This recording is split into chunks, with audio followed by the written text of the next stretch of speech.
본문에서 예수님께서 너희가 내 안에 거하라 이렇게 말씀하고 있습니다. 너희가 내 안에 거한다 라고 하는 말의 의미가 무엇일까요? 우리가 예수님이 보이지 않죠. 그래서 이 보이지 않는 예수님과 이 관계가 쉽지가 않은데 거기에다 또 예수님은 내 안에 거해라 이렇게 또 말씀을 하시니까 이게 언뜻 우리가 이걸 읽으면 좀 쉽게 다가오지 않은 성도들도 있을 것이라고 생각이 됩니다. 보이지 않는 하나님을 믿는다는 것도 쉽지가 않는데 그렇죠? 예수님 안에 거해라니 참 이 무슨 추상적인 말로 느껴질 수가 있고, 그런데 우리는 뭔가 눈에 보이고 또 이렇게 오감으로 느껴야 인식하고 판단하는 게 익숙하죠. 그래서 우리는 어떤 물리적인 공간, 장소 이런 게 주어져야 내가 어떤 곳에 있다, 내가 그곳에 머무른다, 또 거기에 속해 있다 이런 생각을 하게 되죠. 오늘도 우리가 예배당에 나오고 이 자리에 있고 교회에 다니고 그 장소에 있어야 우리는 거기에 속해 있다 이런 생각을 하기가 쉬운데, 그러나 예수님은 볼 수도 만질 수도 없으니까 우리가 어떻게 그분 안에 거하라는 것이냐, 우리가 이런 생각들을 하는 게 무리는 아니라고 생각이 됩니다. 자, 어떻습니까? 이 말씀의 영적인 의미를 알고 이 주님과의 이 관계를 누리고 살아가는 사람들은 그들이 어떻게 주님 안에 거하고 있다는 사실을 알고 있을까요? 그렇죠? 모든 성도들의 믿음이 다 같진 않죠. 어떤 분은 보이지 않는 예수님을 뜨겁게 사랑하고 그래서 그 예수님이 너무 좋아가지고 그 예수님의 막 그 예수님이라는 말만 들어도 좋아갖고, 그리고 또 너도 예수 믿냐? 야, 반갑다. 예수 믿으면 막 너무 반가운 거예요. 근데 이 성도는 조금 썰렁한 거예요. 아, 이 사람이 왜 이러냐? 나도 교회를 다니긴 하지만 이 사람 참 별나네. 예? 뭐 예수 믿어도 곱게 믿지 저렇게 그냥 야단이냐? 라고 할 수 있겠죠. 두 사람과의 차이가 뭘까요? 그 한 사람은 예수님 안에 있다고 하는 깊은 확신 가운데 있고, 이 사람은 교회를 다녀도 뭐 예수님하고 그냥 뭐 믿기는 믿는데 말하자면 종교 생활 정도로 이렇게 교회를 다니는 사람일 수 있는 거죠. 자, 바로 그렇다면 우리가 어떻게 예수님 안에 거하고 그것을 알 수가 있느냐? 그건 바로 믿음으로 아는 것입니다. 믿음으로. 이 믿음은 하나님의 말씀에 대한 믿음으로 시작해서 또 계속적으로 그 말씀을 믿음으로써 유지가 되는 겁니다. 그래서 오늘은 특히 7절 말씀을 중심으로 해서 우리 성도님들에게 이 신앙의 요의, 교의, 우리가 도그마라 그러죠. 이런 걸 오늘 조금 설명을 드리려고 그래요. 그래서 오늘 말씀을 들으면서 여러분들도 조금 집중을 더해서 한번 잘 들어보십시오. 그러면 예수 믿음의 의미를 우리가 말씀을 통해서 보다 더 깊이 있고 바르게 이해를 하실 수가 있을 것이다 말씀을 드립니다. 자, 왜 믿음으로써 믿음이 유지되고 나아가냐? 왜냐하면 영이신 하나님과의 관계는 영적인 관계를 통해서 이루어지는 것이기 때문에 우리가 이 영적인 것으로 이러한 보이지 않는 실제들에 대해 인식하고 경험하고 또 확신에까지도 이르게 되는 겁니다.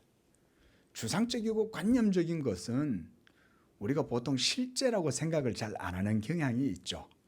눈에 보여야 되고 지금 내 눈앞에 있어야 되고 내가 지금 만져야 되고 경험해야, 그래야 우리는 확신에 이르잖아요.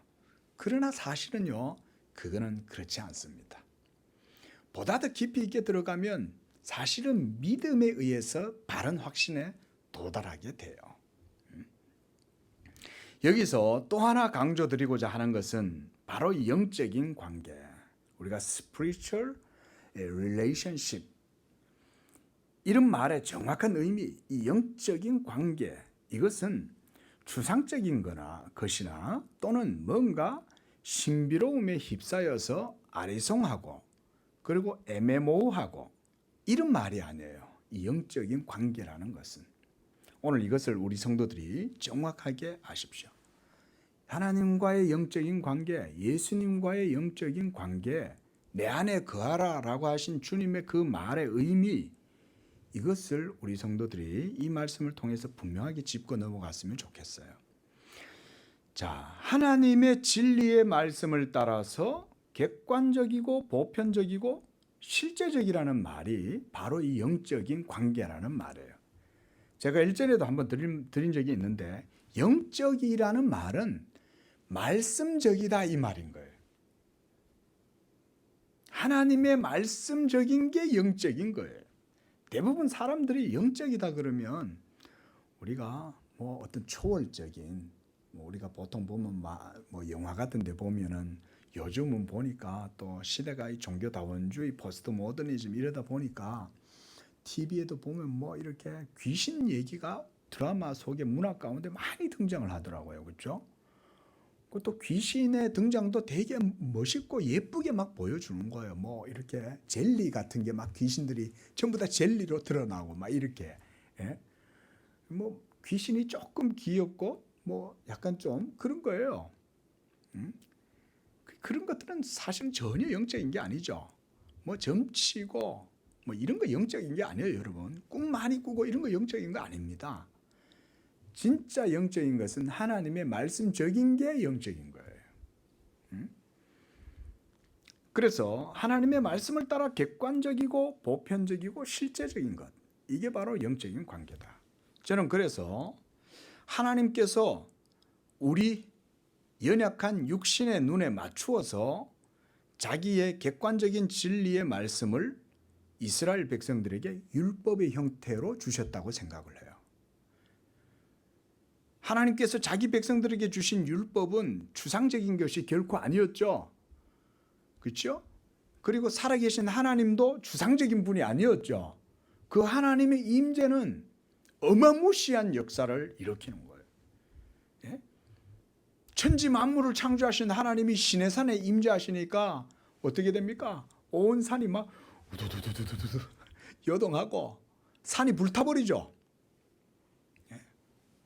고고학자들에 의하면 지금도 그 시내산이 이 미디안에 있다 그래요. 예? 그래서 지금 이제 아라비아, 그 홍해 건너에 있는 그 아라비아에 있는 시내산을 이제 고고학자들은 추측을 하는데 그 산 위가 새까맣게 탄 거예요. 저는 뭐 가보지는 않아서 모르겠어요. 근데 갔다 오신 분들이 그렇게 말씀을 하시더라고요. 사진도 찍어서 보여주시고. 근데 저는 그게 근거가 있다고 봐요. 여호와의 임재는 실제적인 것이기 때문에 모세가 그냥 환상을 본 게 아니에요. 환상은 실제가 아니고 하나님이 의미적이고 상징적으로 보여주는 게 환상이죠. 그러나 여호와의 임재는 그렇지 않아요. 실제로 여호와가 임재하면 야단 나요. 큰일 나는 거예요. 예? 암행어사 출도요 하면 어떻게 됩니까? 탐관 오래들이 전부 다 혼비백산해서 다 그냥 쥐구멍 찾아가지고 도망가듯이 여호와가 임재하시면 이 지상에 있는 그 어떤 물질도 여호와의 임재를 감당할 수 없죠.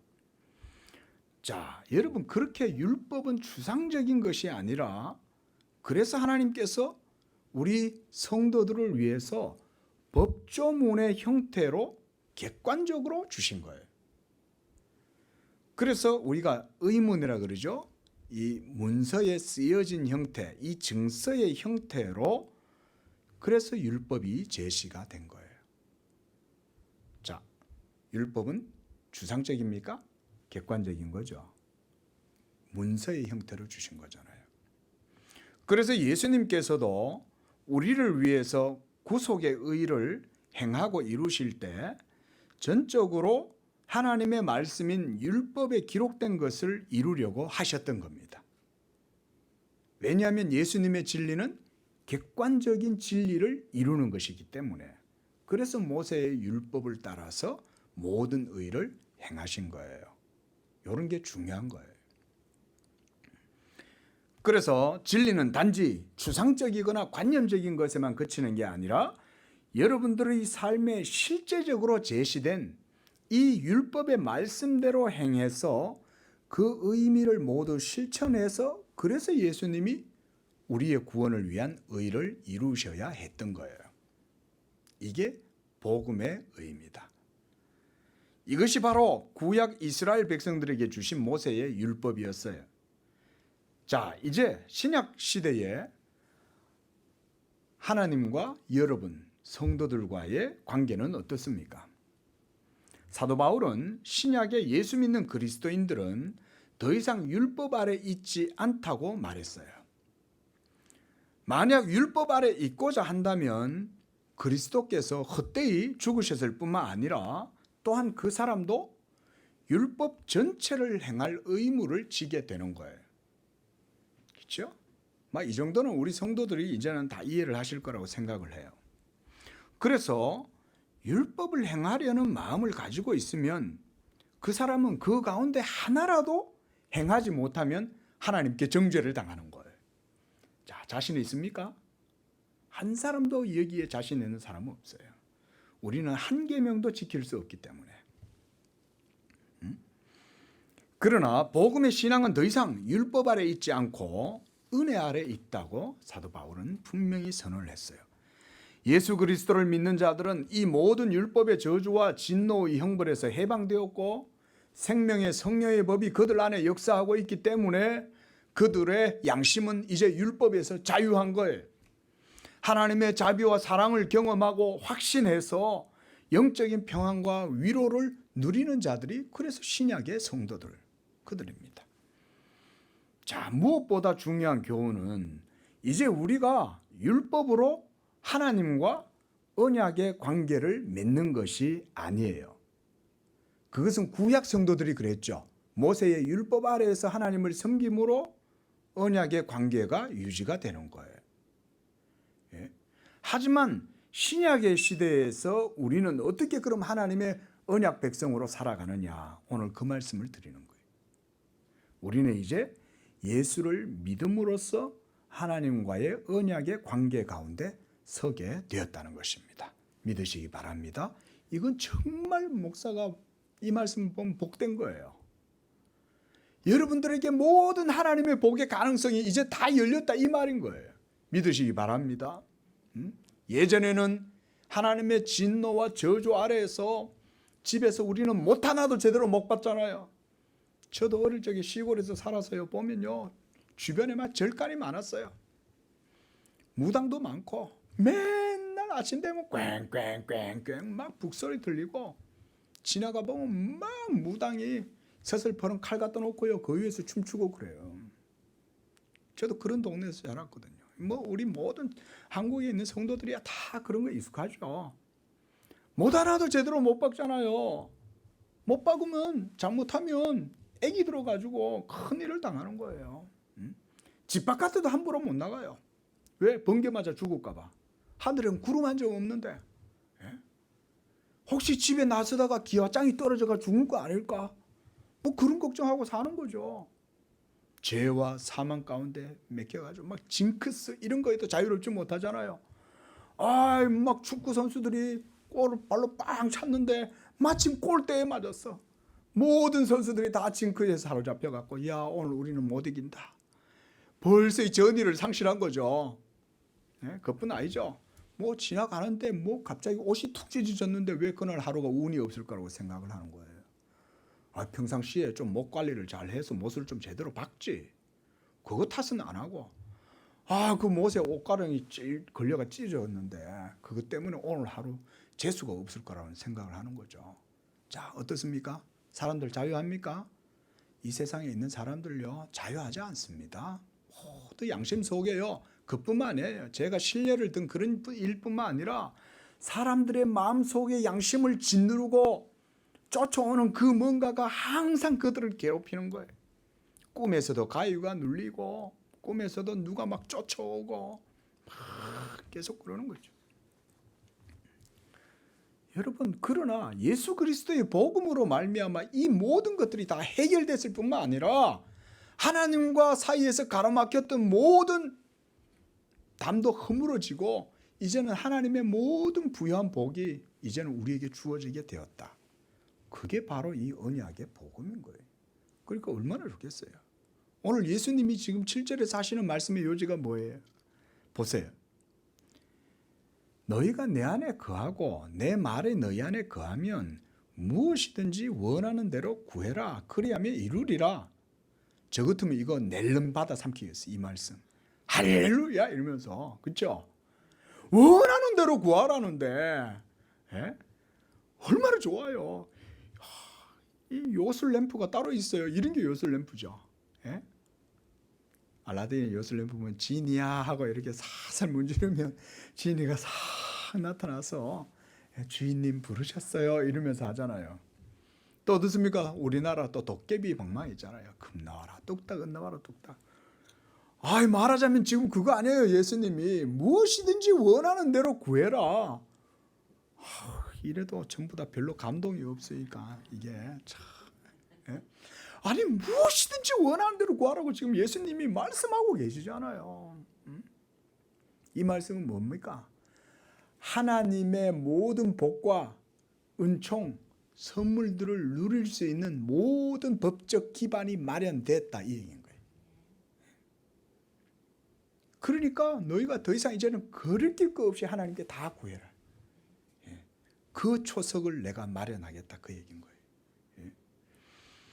그래서 이제 신약 시대의 새 언약의 경륜은 하나님과 성도의 모든 관계가 이제는 예수 그리스도를 통해서 연결되어 있다는 거예요. 이거를 7절이 말씀해 주시는 거예요. 우리가 그래서 이것을 신학적으로 하나님과 성도와의 언약의 관계로 이해를 하는 거예요. 이처럼 이제 신약 시대에 하나님과 성도의 언약의 관계는 믿음으로 형성이 돼요. 자, 이 성경 공부입니다. 보세요. 구약 시대 때는 할례를 받아야 언약 백성 가운데 들어가죠. 그리고 언약 백성 가운데 들어가도 그 다음에 어떻게 그걸로 끝납니까? 모세의 율법대로 다 지켜 행해야 언약 백성의 삶을 사는 거예요. 그러나 이스라엘 백성들이 그 언약 백성의 삶을 살면서 성공적인 신앙생활을 했습니까? 아니죠. 그들은 결국 율법 아래에서 살면서 율법에 걸려서 넘어지고 결국은 멸망하게 되었죠. 이게 율법입니다, 여러분. 율법은 그래서 우리의 부족함과 연약함, 불가능함을 율법이 보여줘요. 그러나 동시에 하나님은 율법을 통해서 백성들에게 약속의 말씀도 주시긴 했죠. 그 약속의 말씀이 바로 복음이죠. 그렇죠? 이제는 신약 성도들은 하나님과의 이 언약의 관계를 믿음으로 형성하는 거예요. 이것을 위해서 예수가 이 세상에 오신 거예요. 이것은 특히 구약의 선지자들이 그래서 내가 이제 옛 언약 백성들에게 행한 언약과 다른 새 언약을 내가 베풀겠다. 하나님께서 예레미야 31장 31절에 그 말씀하셨잖아요. 내가 이제 이전에 옛 백성들과 맺은 언약과 다른 새 언약을 내가 맺겠다. 그리고 호세아서 2장 23절에 이렇게 말씀합니다. 내가 나를 위하여 이 땅에 심고 긍휼히 여김을 받지 못했던 자들을 긍휼히 여기고 내 백성 아니었던 자를 향하여 이르기를 너는 내 백성이 내 백성이라 그렇게 할 것이다. 그리고 저희는 이르기를 주는 나의 하나님이십니다. 이렇게 고백하게 될 것이다. 오늘 여기 계신 우리 모두는 다 예수가 나의 하나님이신 줄로 믿습니다. 그렇게 고백하잖아요. 주는 나의 하나님, 나의 주시다. 그 말씀이 이렇게 성취가 되는 거예요. 또한 예레미야서 31장 33절에 말씀합니다. 그날 후에 내가 나의 법을, 이때는 율법을 말합니다. 나의 법을 그들의 속에 두며 그들의 마음에 기록하여 나는 그들의 하나님이 되고 그들은 내 백성이 될 것이라 할 것이다. 이렇게 말씀한 선지자들의 예언이 이제 예수 그리스도를 믿는 믿음으로 이방인들인 여러분들 가운데 실현이 된 거예요. 오늘 주님이 하시는 7절의 말씀은 그거를 모두 다 말씀하고 있는 거예요. 이제 예수 믿는 우리 모두는 하나님의 새 언약 백성인 줄로 믿으시기 바랍니다. 그래서 예수 믿음으로 하나님의 백성이 되었기 때문에 우리는 구약으로 돌아가거나 할례를 받는다든지 모세의 율법의 규례나 의식법을 행한다든지 날과 달과 절기를 삼가 지킬 필요가 전혀 없다 이거예요. 우리는 이제 그 모든 것에서 다 해방되고 자유하다. 더 이상 그런 율법의 의식이 여러분들에게 요구할 것은 아무것도 없어요. 믿으시기 바랍니다. 이걸 분명하게 믿어야 예수를 제대로 믿는 거예요. 오늘날의 이단들 보십시오. 또 기성교회들 가운데에서도 얼마나 많은 성도들이 여전히 율법에 대해서 제대로 이해를 못해가지고 예수를 믿으면서 구약 성경을 읽으니까 거기 막 자꾸 하라 그러거든. 이걸 안 하면 저주를 받을 것이다고 그러니까 막 이게 어떻게 된 건가 몰라가지고 해야 되나 말아야 되나. 이단들은 또 막 율법도 제대로 가르치지도 않으면서 율법을 행하라고 그러잖아요. 요 바로 옆에도 보면 초막절 교회가 있어요. 뭐 도대체 뭔 초막절 교회 이름을 왜 그렇게 지었는지 모르지만 가보면은 안식일을 지켜야 된다고 말해요. 율법을 지켜야 된다고 말해요.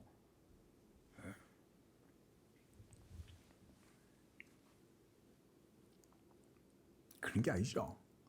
그래서 우리가 예수님을 믿으면 보세요. 예레미야서 31장 33절에 뭐라 그랬어요? 나의 법을 그들의 마음에 두고 마음에 기록한다 말씀하셨죠. 그러니까 새 언약 백성들에게도 하나님이 언약의 관계를 맺으실 때 그들 속에 뭘 둔다는 거예요? 하나님의 말씀을 둔다는 거잖아요. 약속이라는 것은 우리가 계약을 맺으면 뭘 작성합니까? 계약서를 작성하죠. 그 하나님의 말씀이 우리의 마음 속에 계약서로 작성된다 그 말인 거예요. 그래서 계약 조문은 하나님의 말씀인 거예요. 너희가 이렇게 하면 내가 행할 것이고, 계약이라고 하는 건 그런 거 아니에요. 그렇죠? 당사자 두 상호 간에 당사자가 서로 간에 이렇게 계약을 맺는단 말이에요. 그래서 내가 이것을 이행하면 당신은 나에게 돈을 지불할 것이고, 이게 계약 아니에요. 그 바로 하나님의 계약, 하나님의 언약이 예수 그리스도로 말미암아 새 언약 백성들에게 이제는 믿음으로 승인이 되고 비준이 되는 거예요. 그래서 보세요. 이제는 예수 그리스도를 믿는 것이 바로 하나님의 말씀을 믿는 게 되는 거예요. 맞죠? 예수님은 누구예요? 하나님의 말씀이죠. 그렇죠? 예수님의 인격과 사역이 또 복음의 말씀이면 우리가 이 예수 신약에 여러분들이 예수 인격과 복음의 사역에 대해서 이렇게 복음을 강론하고 이 복음의 강론을 여러분들이 들으면 이게 지금 여러분 속에 하나님의 말씀이 새겨지는 거예요. 언약이 형성되는 거예요. 그리고 그걸 믿으면 언약이 이루어지는 거예요.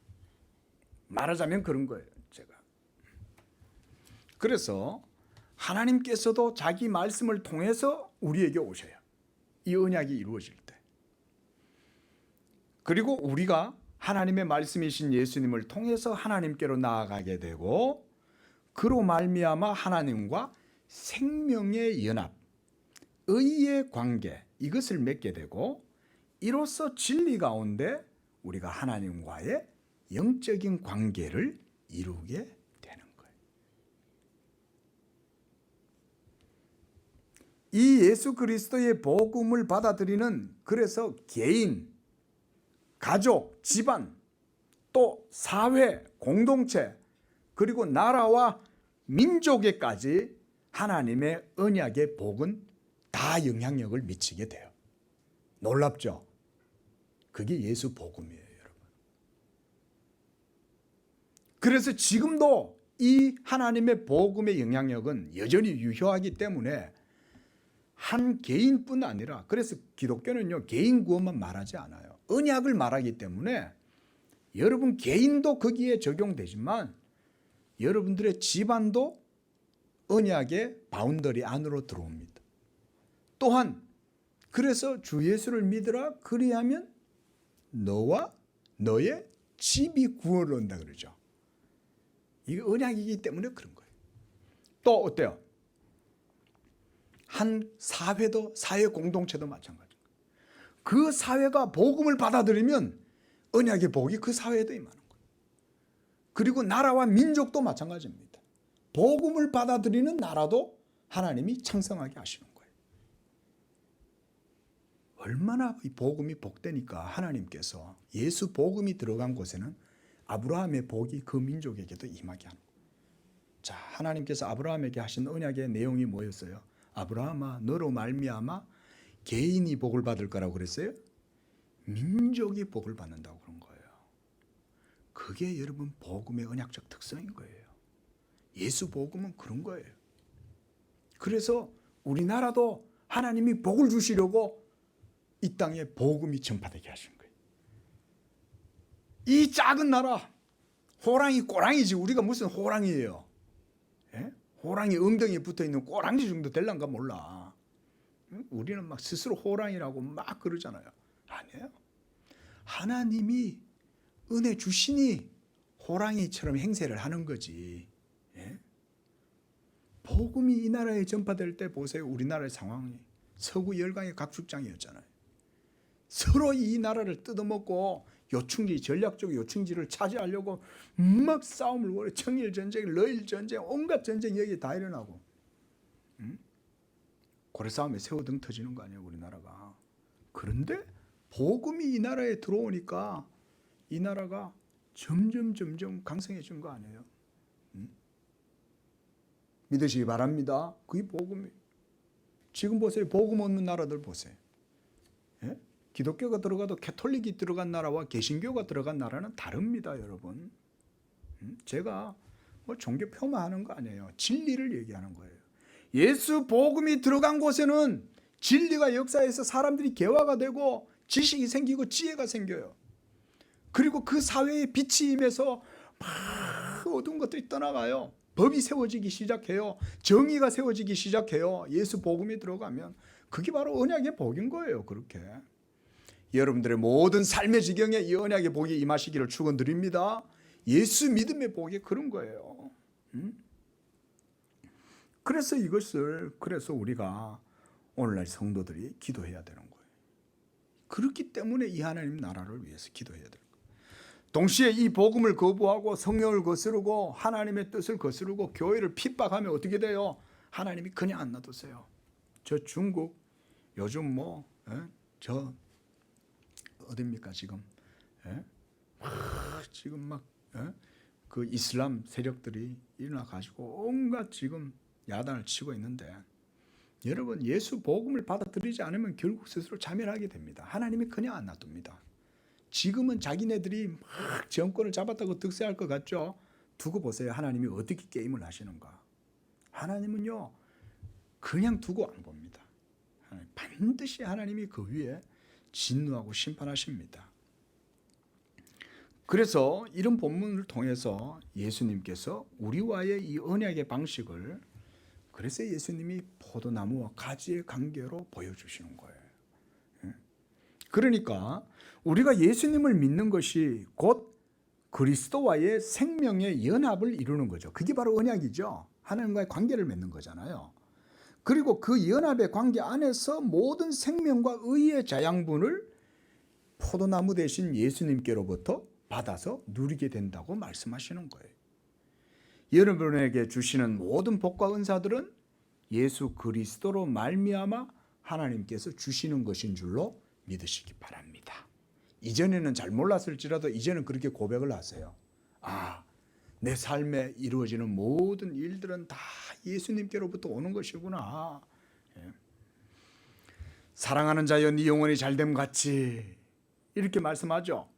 이 말씀처럼 여러분들의 영혼이 잘되고 범사가 평안하고 은혜와 진리 가운데 생명과 의의 길로 인도함을 받고 여러분이 진리의 밝은 빛 가운데 거할 수 있는 것, 주의 성령이 여러분과 함께 하시고 예수 그리스도의 언약의 복이 여러분들과 함께 하시기 때문에 그러신 것입니다. 그래서 주님은 우리가 이러한 영적인 자양분을 받아서 누려서 그래서 평안하기를 원하시고, 그래서 너희가 내 안에 거하고 내 말이 너희 안에 거하면 무엇이든지 원하는 대로 구하라 라고 말씀하십니다. 예수님이 구해라고 하실 때는 이미 다 준비해놔 놓고 구해라 이렇게 말씀하십니다.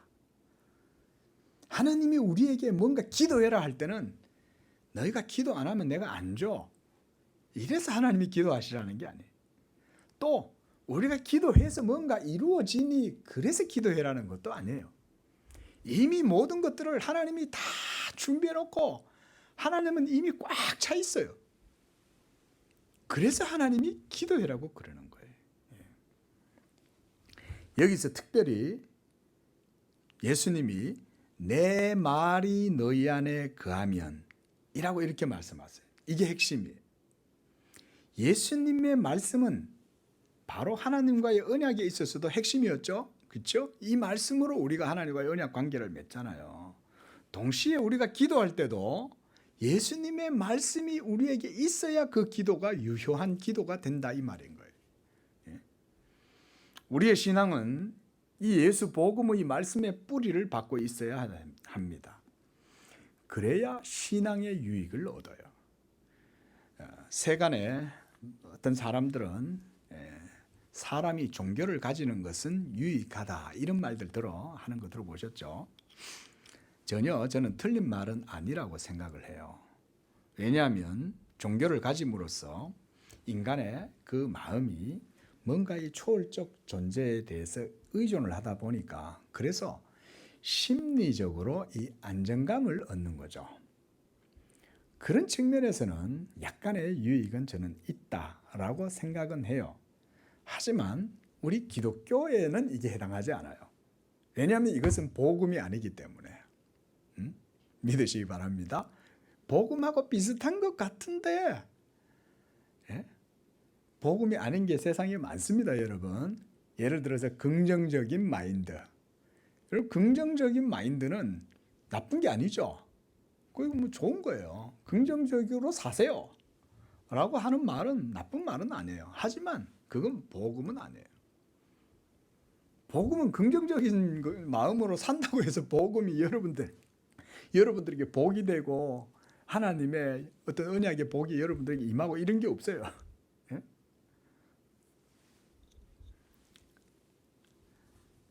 왜냐하면 심리적인 안정감을 누린다고 해서 거기에 하나님의 약속이 있는 것은 아니기 때문에 그렇죠. 좀 추우면 좀 끄면 좋겠어요. 그러나 그리스도인들은 그런 종교성으로 인한 심리적 위안으로 만족하는 게 아니죠. 하나님의 말씀에 대한 믿음을 가질 때 진정한 복음의 위로와 평안과 확신을 누리게 되는 게 우리 기독교죠. 그러나 언약 백성들은 신앙의 중심에 예수 그리스도의 복음의 말씀이 있는 거예요. 이게 중요한 거예요. 그러므로 우리의 믿음이 아무리 열정적이고 화려하고 또 우리의 믿음의 생활들이 여러 가지 행위들이 뒤따른다고 해도 그리스도의 말씀, 이 복음의 도와 떨어져 있게 된다면 그런 것들은 아무것도 아니라는 것을 우리 성도들이 잘 아셔야 돼요. 진리에 대한 지식의 신앙을 가지고 있는 성도들은 이것을 정확하게 분별할 수 있어야 돼요. 오늘 이 말씀을 여러분들이 잘 마음에 새기십시오. 그래서 우리가 열정적으로 신앙생활을 해도 항상 진리 안에서 하려고 해야 되고, 내가 뭔가 하나님을 향해서 모든 일들을 많이 한다 해도 그 모든 하는 것들조차도 다 믿음으로 해야 되는 거예요. 동시에 우리가 열정이 있고 많은 일들을 행하고 선행을 행해도 그게 뭐 하나님 앞에 여러분 얼마나 그게 하나님 앞에 우리가 받아들여지겠어요. 그런데 여기에서 놀라운 복음의 은혜가 또 있어요. 뭔지 아세요? 여러분들이 어설프게 행하고 조악하게 행하고 부족하게 행하고 뭔가 많은 일을 하나님 앞에 드리는 것 같아도 그게 하나님 앞에 볼품이 없어도 복음의 은혜 안에서 믿음으로 행하는 성도들의 삶은, 행위는 하나님이 그 모든 것들을 다 복되게 여겨주신다는 거예요. 이런 게 놀라운 거예요. 여러분, 이게 아주 놀라운 은혜의 말씀인 거예요. 우리가 그렇잖아요. 제가 안 그러면 목사가 실족해요. 목사도 예배당 이렇게 해갖고 막 개척교회 한다고 사역한다고 하고 주에 일한다고 하다가도 가끔가다 인간적으로 내 자신의 모습을 되돌아보면 네가 뭐 대단한 거 한다고 그러고 앉았냐, 네 뭐 그러고 이러면 뭐 어떨 때는 마음이 시험이 탁 찾아오면 그 눌리면요 아무것도 하고 싶지가 않은 거예요.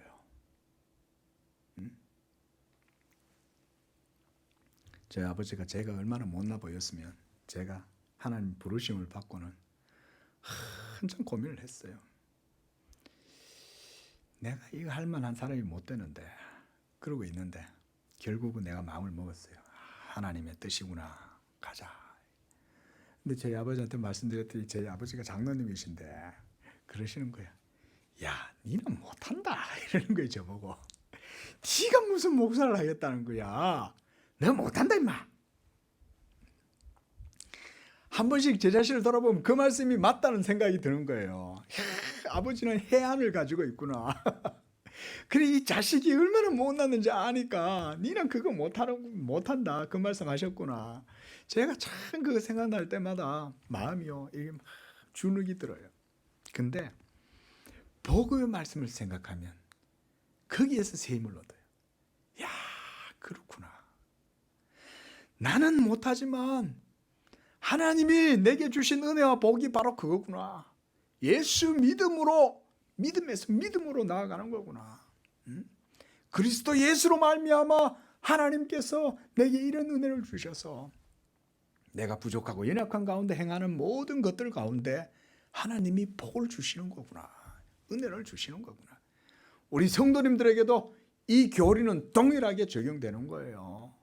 예수 믿는 모든 성도들의 삶이 부족하고 연약하고 우리의 모습 가진 것이 부족해도 우리 작은 것을 주님 앞에 드리면 주님은 그 위에 10배는 넘치게 복을 준다. 네 통에 밀가루 통에 가루가 다 떨어졌냐? 그 남은 한 움큼을 가지고 오늘 찌짐을 구워가 와라. 피자 한 조각 만들어 와라. 가져가지고는 주의 종에게 바쳤더니 그때부터 그 밀독의 가루가 끊이지 않죠. 기름이 끊이지 않는 거예요. 이게 주님의 은혜 줄로 믿으시기 바랍니다. 복음의 능력은 그런 거예요. 그래서 주님은 너와 나의 관계가 하나님의 말씀으로 세워져 있다면 그렇다면 너희가 원하는 대로 구해라 라는 말씀을 하시는 거예요. 저는 이 말씀이 그런 의미라고 말씀을 드리고 싶어요. 7절 말씀은 그래서 저는 기도에 대한 핵심적인 원리도 말씀하고 있다고 생각합니다. 여러분, 기도에도 신학이 있어요. 기도에. 오늘날 마치 기도하는 자기 자신이 주체가 되는, 그래서 기도하는 사람의 영성이 그 기도의 승패를 가름한다라는 식으로 주장하는 이들이 적지가 않습니다. 여러분, 기도할 때 과연 기도하는 여러분이 주체가 돼서 그 기도의 승패가 결정난다면 이거는 참 문제가 심각해집니다. 소위 관상기도, 여러분 들어보셨어요? 관상기도. 또 묵상기도. 묵상기도는 많이 들어보셨죠? 그렇죠? 우리 또 묵상 많이 하잖아요. quiet time, 그렇죠? 큐티. 예? 하나님의 말씀을 묵상해서 그 말씀을 붙들고 하나님께 기도한다는 의미가 아니에요. 대부분. 묵상 기도도 지금 그 의미가 많이 왜곡됐어요. 그래서 그냥 기도할 때 눈을 감고 조용히 있는 거예요. 그럼 명상을 하는 거예요. 묵상 기도가 명상 기도로 바뀌어 버렸어. 예? 그 묵상 기도를 한다 하면서 큐티는 한다고 하는데 가만히 보면 큐티가 아니고 이게 명상 기도야. 그리고 그런 기도는 내 자신의 마음의 움직임이나 그리고 자기 의지의 운동, 이게 어떻게 내 마음이 움직이나 이런 걸 관찰해요. 그리고 감정에 집중해요. 그래서 자기 감정을 조장하려고 침잠의 상태로 빠져들려고 노력해. 이거 도가나 불교에서 행하는 무건수행하고 비슷하죠. 그래서 심지어 그것을 고무시켜요. 자기 스스로 막 이렇게 암시를 하고 그러면서 진작시키고, 그래서 영적인 몰입감을 부추겨요, 스스로. 그렇게 해서 내가 원하는 바를 이루기 위해서 영적 자질을 발동시켜 가지고 심지어 우주의 기운이 모두 다 자기에게 이렇게 몰려들도록 해가지고, 그래서 자기의 모든 신후사에 이런 모든 일들까지도 다 자기한테 유리하게 이루어지도록 주문을 하고 이렇게 한다는 말이죠. 이런 게 명상기도죠. 만다라 하는 사람들 그런 거 아니에요. 다 그러고 앉아가지고. 바로 이런 것이 뭐예요? 종교다원주의식에 편승하는 기도가 이런 기도입니다. 자, 제가 일부러 여러분들한테 조금 이렇게 제가 설명 들어봤어요. 관상기도라는 것이 바로 그런 거예요. 오늘날 자칫 묵상기도가 명상기도로 바뀌어버릴 수가 있어요. 그래서 우리는 영성이란 말을 안 써요. 이렇게 말하는데도 쓰더라고. 아이 나는 안 그래 이러면서 막 대놓고 여러분 우리 교회는 영성 이런 말 쓰시지 마세요. 그 경건 이렇게 하면 됩니다. 그걸로 다 끝납니다. 경건이란 말 속에 소위 말하는 그들이 의미하는 영성이라는 의미가 그 속에 다 들어가 있어요. 말하자면. 그래서 우리는 영성이란 말 안 씁니다. 경건이란 말을 쓰지. 자, 기도의 정확한 의미를 알아야 된다는 겁니다. 지금 예수님이 본문에서 이 참된 기도의 핵심을 말해주는데 그게 뭐냐? 내 말이 너희 안에 거하면이라는 거예요. 예수님의 말씀이 내 안에 거하고 있다면 여러분도 어떻게 기도하시겠어요? 예수님의 말씀이 여러분 안에 있는데, 그러면 여러분들의 기도는 길이 딱 정해지는 거예요. 그죠? 막 헤매지도 않아. 뭘 기도해야 될지 우주의 기운을 나한테 불러 모아야 될 필요도 없어. 내 속에 하나님 말씀이 있다는 거 알기 때문에 그 말씀대로 기도하기 시작하는 거예요. 그러면 무엇인지 구하라는 거예요. 그러면. 그래서 우리가 예수를 믿음으로 그 안에 거하고 주님의 말씀이 그 믿는 자 안에 거할 때, 여러분 안에 거할 때, 이것이 바로 언약의 관계 가운데에서 이루어지는 기도죠. 이런 관계 안에서 하나님 아버지께 기도한다면 우리가 하는 기도는 하나님의 뜻에 일치하는 기도가 될 수 있죠.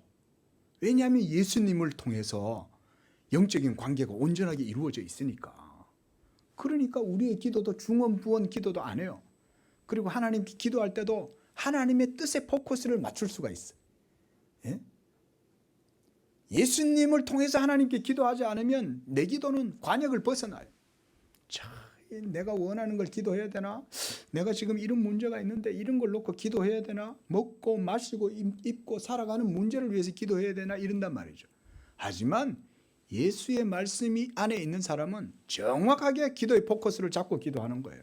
하나님의 나라와 의를 위해서 기도해야 되는구나. 이 말이 어렵지가 않아요. 그래서 어거스틴은 유명하잖아요. 어거스틴 교부가 이렇게 기도에 대해서 아주 표준적인 이런 말씀을 했어요.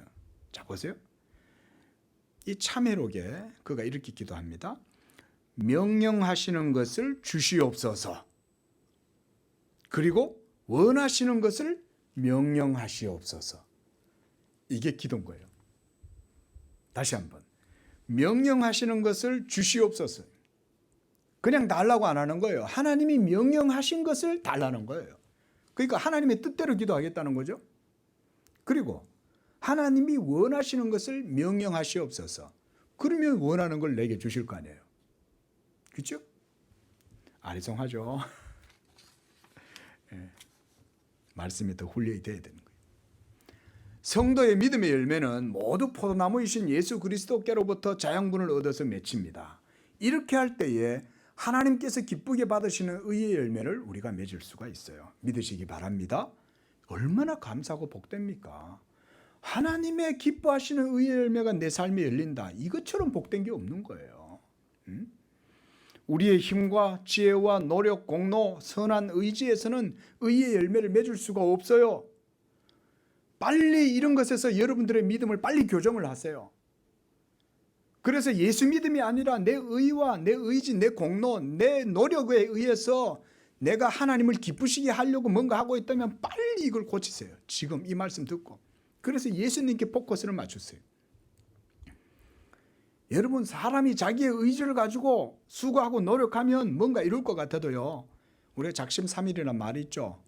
여러분, 금방 그거 다 미천 드러납니다. 안 됩니다. 한번 해보세요. 되나? 절대 안 됩니다. 여러분들 자녀들 교육 안 됩니다. 내 힘으로 안 됩니다.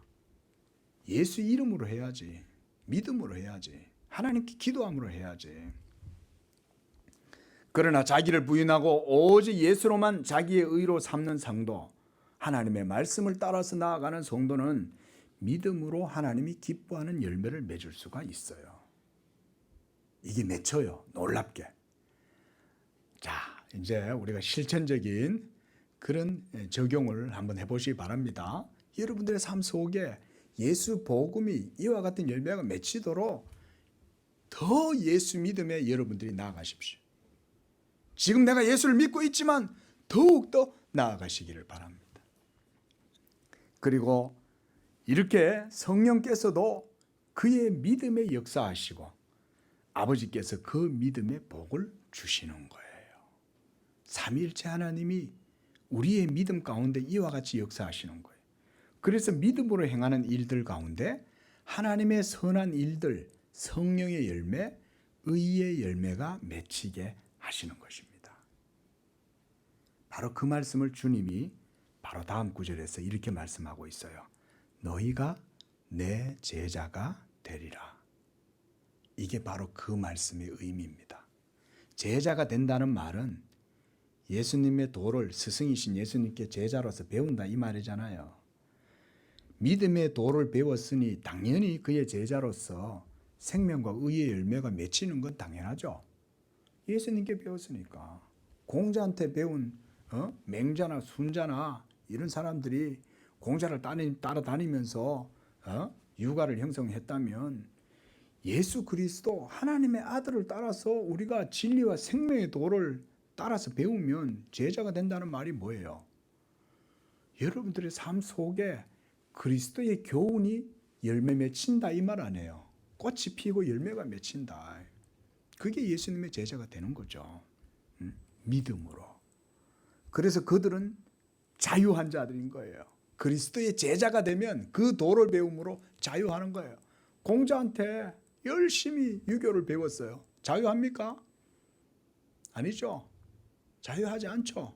뭔가 도덕적이고 윤리적인 거는 같은데 자유하지 못합니다. 성리학, 유교가 자유합니까? 맨날 가가지고는 부모님은 섬기지는 못하면서 49제 지낸다고 그러고 부모님을 평생 살아있을 때는 하나도 안 섬기다가 죽어가지고는 섬긴다고 야단이고 그것도 막 그냥 합니까? 뭐 온갖 예법이 있잖아요. 명태는 어디 놔야 되고 배는 어디다 감은 어디다가 뭐 자유합니까? 생명이 있습니까? 거기에 무엇보다 중요한 게 생명 없죠. 그 얘기예요. 그렇게 예수 그리스도를 믿음으로써 하나님께 영광을 돌리게 되고 우리가 예수님의 제자로 복음의 도를 따라서 살아가게 되는 것. 이게 주님과의 언약의 관계 안에 있는 가지들이 누리는 복이다. 기도하겠습니다. 자비하신 아버지 하나님, 주께서 언약의 외인이었던 우리들, 하나님을 알지도 못하고 하나님의 말씀도 없고 할례도 없었던 우리들, 그러나 이제 예수 그리스도께서 이 모든 율법을 이루시고 그래서 하나님과 우리 사이에 가로막혔던 모든 담을 허물어뜨리시고 이제는 할례도 무할례도 소용이 없이 오직 예수 그리스도를 믿는 자들은 하나님의 계명을 지킬 따름이라고 말씀하셨는데 우리 예수 믿는 성도들이 바로 이와 같이 믿음으로 하나님의 언약 백성된 줄로 믿습니다. 우리 성도들에게 이와 같은 귀하고 복된 언약을 예수 믿음 복음으로 주셨으니 이제는 이 믿음으로 말미암아 우리가 하나님의 기쁘신 뜻을 위해 살아가게 하시고 예수의 복음의 도를 따라 그리스도의 제자된 삶을 살아감으로 하나님께 영광을 돌리고 그리스도 복음의 참된 열매를 맺히고 하나님이 기뻐하시는 의의 열매를 맺어 하나님께 영광을 돌리는 우리 모든 양재교회 성도들 되게 해 주시옵소서. 거룩하신 예수님의 이름으로 기도합니다. 아멘.